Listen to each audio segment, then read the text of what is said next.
اللہ و رسولہ اعلم، اللہ کے رسول ہی بہتر جانتے ہیں۔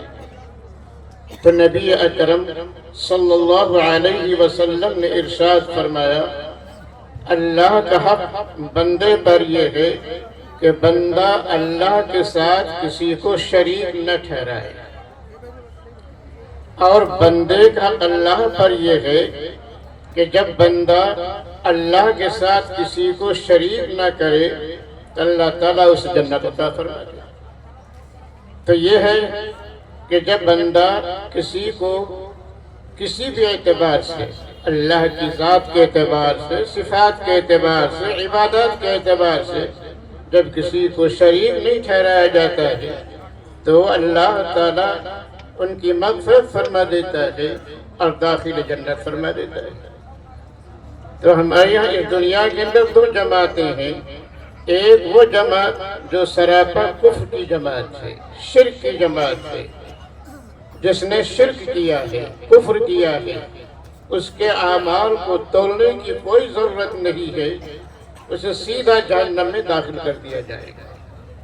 اور مومن جنہوں نے اللہ پر ایمان رکھا، اللہ کی کتاب پر ایمان رکھا، اللہ کے رسول پر ایمان رکھا، آخرت کے دن پر ایمان رکھا، اللہ سے ڈرتا رہا، تو یہ وہ جماعت ہوگی جو بغیر کسی حساب و کتاب کے انشاءاللہ جنت میں جائے گی۔ تو ایک جماعت تو بغیر حساب و کتاب کے جہنم میں، اور ایک جماعت جنت میں۔ اب وہ لوگ ہیں جن کے اعمال کے اندر نیکیاں بھی ہیں اور بدیاں بھی ہیں، نیکیاں بھی اور بدیاں بھی ہیں، تو ایسے لوگوں کے اعمال تولے جائیں گے۔ اسی لیے فرمایا گیا ان کے اعمال بھی تولے جائیں گے، اقوال بھی تولے جائیں گے۔ تو اعمال تولنے کے فرمایا گیا فَأَمَّا مَنْ ثَقُلَتْ مَوَازِينُهُ فَهُوَ فِي عِيشَةٍ رَاضِيَةٍ، جن کے اعمال وزنی ہوں گے وہ خوش اور عیش کی زندگی گزارے گا۔ وَأَمَّا مَنْ خَفَّتْ مَوَازِينُهُ فَهُوَ فِي أُمُّهُ هَاوِيَةٌ، اور جن کے نیکی کم ہوگی، جن کے اعمال ہلکے ہوں گے، ان کا ٹھکانہ جہنم ہوگا۔ تو برحال یہ ہے کہ اعمال تولے جائیں گے، اگر نیکی کا پلڑا چھٹ جاتا ہے، نیکی کا پلڑا بھاری ہو جاتا ہے تو اللہ تعالیٰ اس کے اندر میں داخل فرما دے گا، اور اگر خدا نہ خواستہ نیکی کا پلڑا ہلکا ہو گیا تو اللہ تعالیٰ گویا اس کو جہنم میں داخل فرما دے گا۔ تو یہ ہے، اسی لیے اعمال تولے جائیں گے، اسی لیے اعمال ہمارے صحیح ہونے چاہیے، اور اعمال کے صحیح ہونے کے لیے حضرت امام بخاری رحمۃ اللہ علیہ نے شروع ہی میں حدیث پیش کی ہے کہ حدیث بخاری جلد اول کی پہلی حدیث فرمایا گیا کہ انما الاعمال بالنیات، کہ اعمال کا دار و مدار نیت پر ہے، جیسی نیت ہوگی اسی اعتبار سے اس کے درجات ہوں گے، ثمرات مرتب ہوں گے۔ کسی نے نیت خالص ہونی چاہیے، اللہ کی رضا کے لیے ہونی چاہیے۔ ابھی بات ہو رہی تھی ہمارے بزرگ حضرت مولانا منصور صاحب دامت برکاتہ بچوں سے گویا تفریحی طور پر علمی سوال فرما رہے تھے تاکہ بچوں کے اندر شوق پیدا ہو، جذبہ پیدا ہو۔ تو شوق پیدا کرنے کا بہترین طریقہ ہے ان کو سوال کیا جائے، سوال کیا جاتا ہے تو ان کے اندر جذبہ پیدا ہوتا ہے، ہمیں یہ چیز حاصل کرنی ہے، ہمیں علم حاصل کرنا ہے۔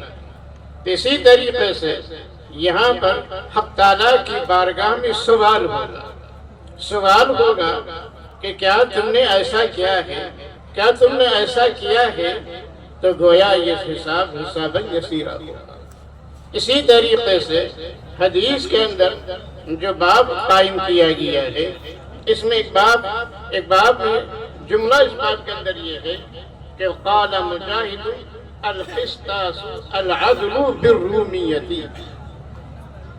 حضرت مجاہد رحمۃ اللہ علیہ جو ائمہ تفسیر میں سے ایک امام تفسیر ہے، تو امام حضرت مجاہد رحمۃ اللہ علیہ فرماتے ہیں القسطاس، یہ رومی زبان میں عدل و انصاف کرنے کے معنی ہے۔ اب حضرات علماء کی مجلس ہے، لمبی بات نہیں کرنی، صرف اتنی مختصر بات کرنی ہے کہ گویا قرآن کریم کے اندر غیر عربی بھی لفظ آ گیا، غیر لفظ استعمال ہو گیا ہے، حالانکہ قرآن کریم کا دعویٰ ہے اِنَّا أَنزَلْنَاهُ قُرْآنًا عَرَبِيًّا، ہم نے اس قرآن کو عربی زبان میں نازل کیا ہے۔ تو مختصراً جواب یہ ہے کہ ایک جواب تو ہے کہ 77,000 الفاظ قرآن کریم کے اندر، اور میں سے اگر 33 الفاظ یا 44 الفاظ غیر عربی آ جائیں تو اس کی کوئی حقیقت نہیں ہوتی۔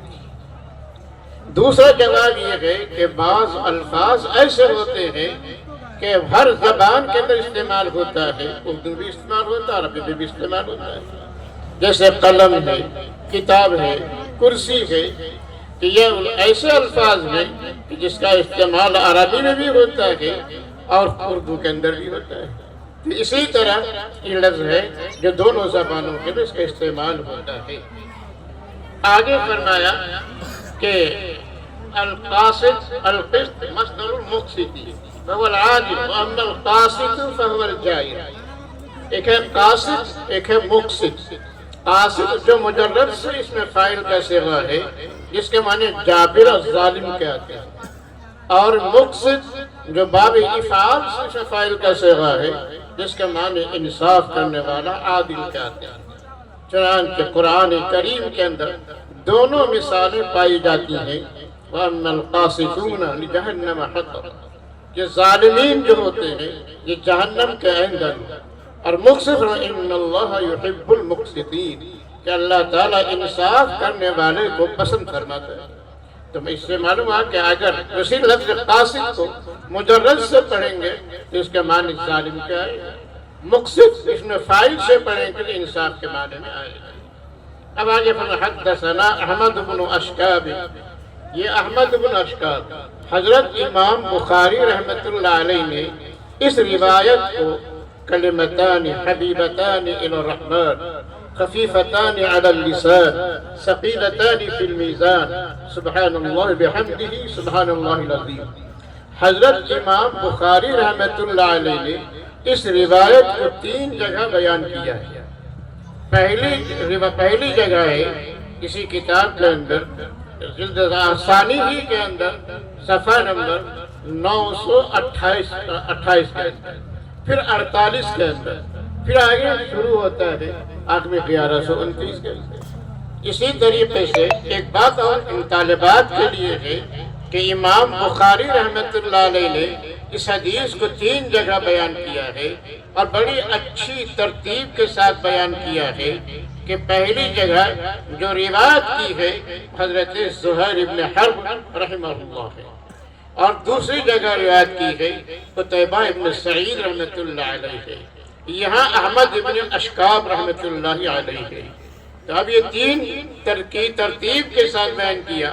پہلی روایت جن سے بیان کیا حضرت زہیر ابن حرب، تو امام بخاری کو پہلے انہی سے روایت ملی ہے، اس لیے پہلے ان کی روایت کو بیان کیا ہے، پھر دوسری حضرت قتیبہ ابن سعید رحمۃ اللہ علیہ کی ہے، تو ان سے دوسری مرتبہ، تو تیسری مرتبہ احمد ابن اشکاب سے، تو امام بخاری نے روایت کو بیان کرنے میں کوئی ترتیب قائم رکھی، اس ترتیب کے ساتھ اس حدیث کو بیان کیا ہے۔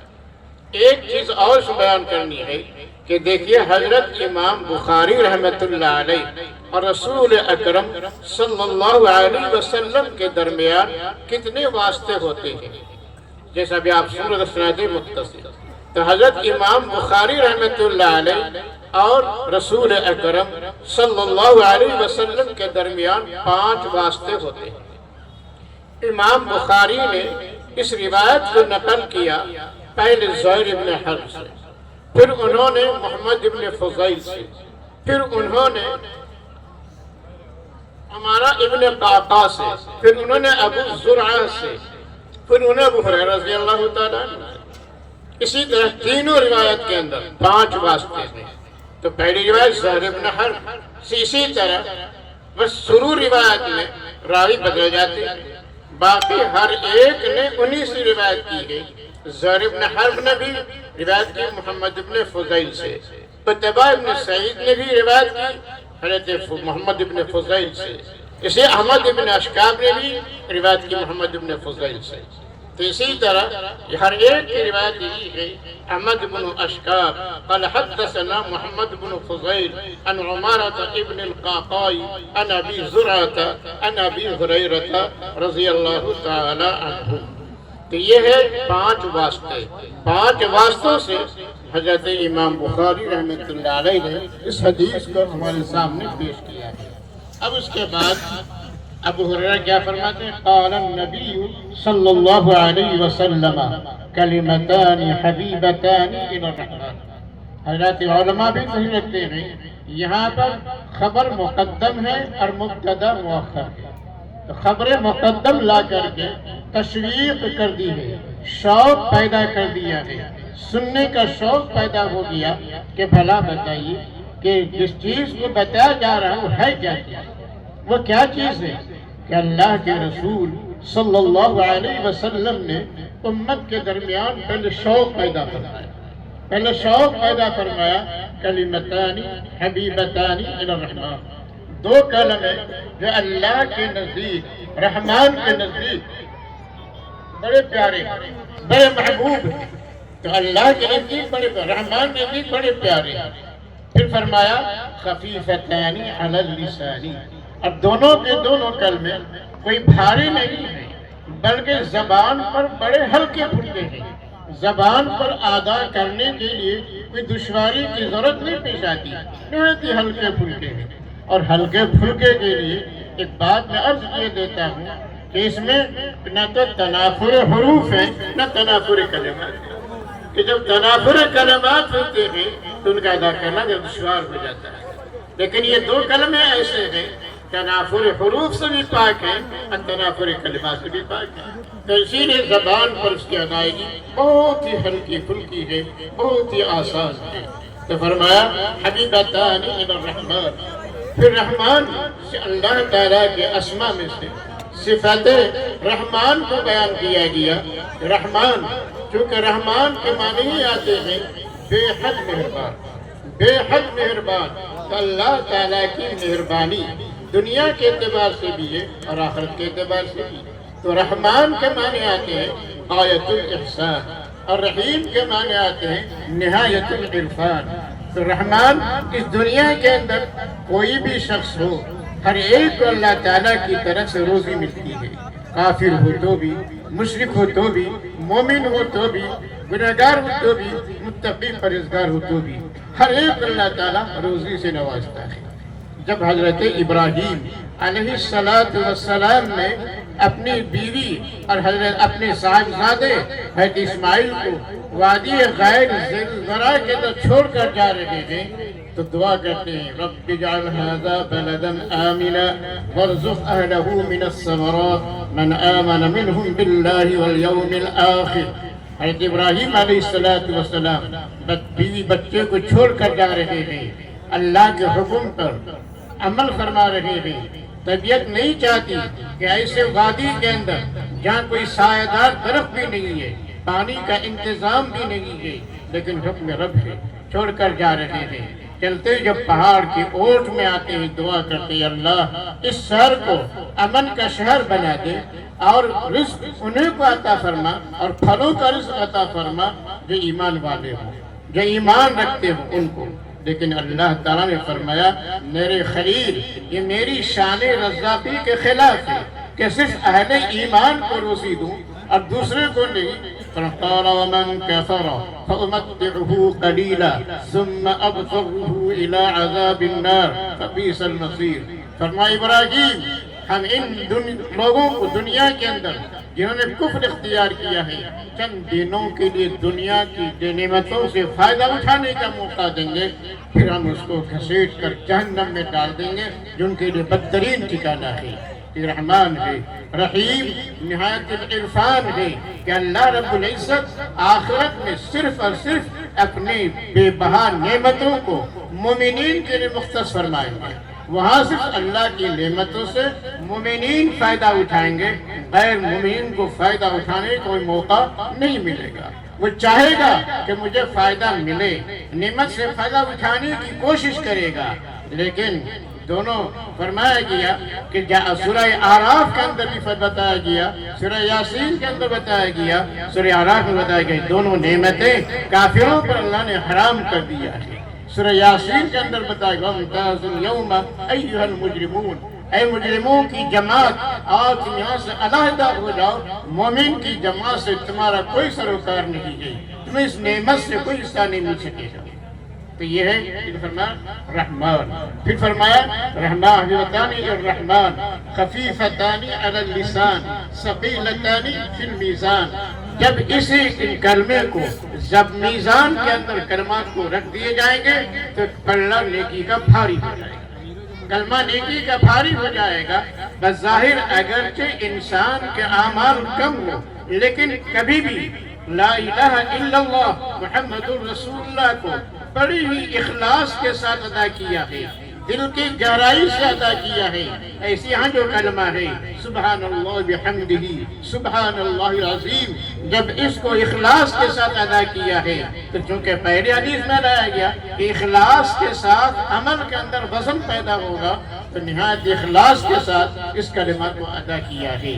چنانچہ جب یہ کلمہ جب پیش کیا جائے گا، یہی کلمہ ہے، جب اس کلمہ کو میزان کے اندر رکھا جائے گا، نیکی کے پلڑے میں رکھا جائے گا، حدیث میں آتا ہے ایک صاحب ایسے ہوں گے جن کے نیکی کا اعمال، نیکی کا پلڑا بہت ہی ہلکا ہوگا، بہت ہی کم عمل ہوگا، اور گناہوں کے دفتر ہوں گے۔ حق تعالیٰ فرمائیں گے جاؤ اذهب بهذه البطاقة، اس پرچہ کو لے جاؤ اور نیکی کے پلڑے میں رکھ دو۔ وہ کہے گا رب کائنات اس دفاتر کے سامنے یہ معمولی سا پرچہ کیا کام کرے گا؟ لے جاؤ، وہ کہے گا یا